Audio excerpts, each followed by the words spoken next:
Hi, I'm Rita. And I'm Britt.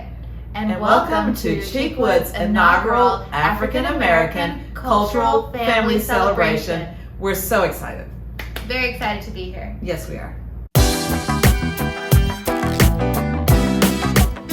So I'm so excited to be here today. And if you're watching the video here in the first hall in the room, you've been through the exhibit. So hopefully you've had the experience of walking through the book, Spoken Art, which is our second book. And we're so excited that you're here. You know, we wrote this book in 60 days. We published it in 90 days. And we really feel that we want to talk about the origins of spoken art so that you can see the depth of where this book came from. And we're excited to share. And so we wrote it really quickly, as Brittany said, wrote it 60 days and published it in 90 days. But it's a life of work.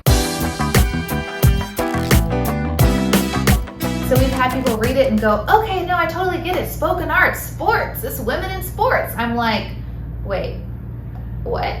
And then we've had people say, oh yeah, spoken art. Yeah, it's like this. I have these legal dramas. I have a 400-page novel that I need to publish. That I was trying to publish 15 years ago, and it's on the shelf. And yeah, I need to take this back out, and I need to rewrite my book. I mean, you know, you're right. Did you guys do this? I can write a book. Or something. To me, spoken art is a concept. This really started with us not finding art that we liked for our living room. And so Britt, who is an artist and has been an artist all of her life, said, I'm just going to paint something. And we'll talk about your creative process. But Britt came up with the sketches, and as you can see behind us in the cover of the book, the young girl with the fro, she did 3 sketches, and I said, these are beautiful, this is great.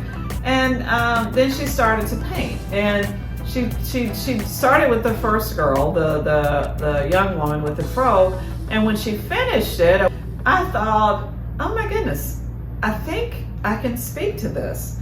And I have been in a very dark place the last couple of years, I guess.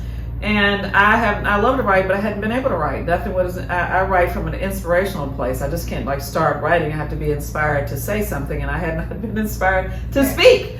And so as Britt began to paint her halfway through, I was inspired to speak. And I told Britt that I think I can speak to this girl. She's somewhere, she feels like she's 13 to 16. It reminded me of when I was 13 and the world was my oyster. And then I said, I'm gonna write. And then I wrote. And then Britt began to paint the second woman, and I thought, oh, I think all of these women, I think they're me. I think it's a continuum of me. I think I want to speak to all of them. So spoken art as a concept is being so moved by art, you speak to it. Right. So we'll talk about it again, like Mom said later, my creative process is research and words into paint. But her process for this book was, oh, something's already painted, I'm inspired. I said, you know, it's kind of like spoken word, but it's not. It's spoken art.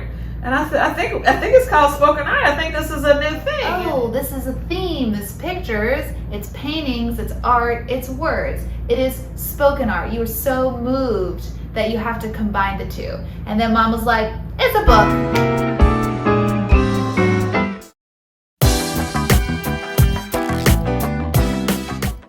Okay, so now I want to talk about the creative process. And so, Britt, I think you've been doing art all of your life, and so why don't you talk about your creative process, and I'll pile on mine, which is kind of how this book got written anyway. So why don't you talk about that? So my creative process, like I may have mentioned earlier, is to do a lot of research.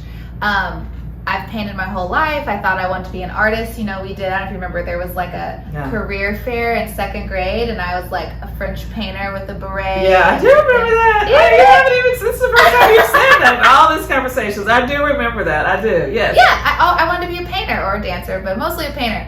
And so my whole life I've done art, I've pursued art, and in high school especially, I did AP art, I did all of the art classes. And so you learn, my teacher taught me all the classical techniques. dimensions and perspective and shading and all pointillism and watercolor and all the mediums. And so I've always had that list. And then the other thing is that it was important that these women were Black, and then the importance of messaging to young Black girls, and then the picture became broader to messaging to all girls, and so it just grew into something to be spoken about. It grew to something to share. Yeah, and as I said earlier, I have to be inspired to write. I cannot I'm not a big talker, and so I think I'm pretty. Well, what? My opinion, I'm not a big talker. So I just can't let's write about the ocean. Let's write about the sky. Just write about something. I really have to be inspired to write something. And as I said, I wasn't inspired to write. I haven't been, because I've been in a dark place, and it's hard for me to write out of a dark place.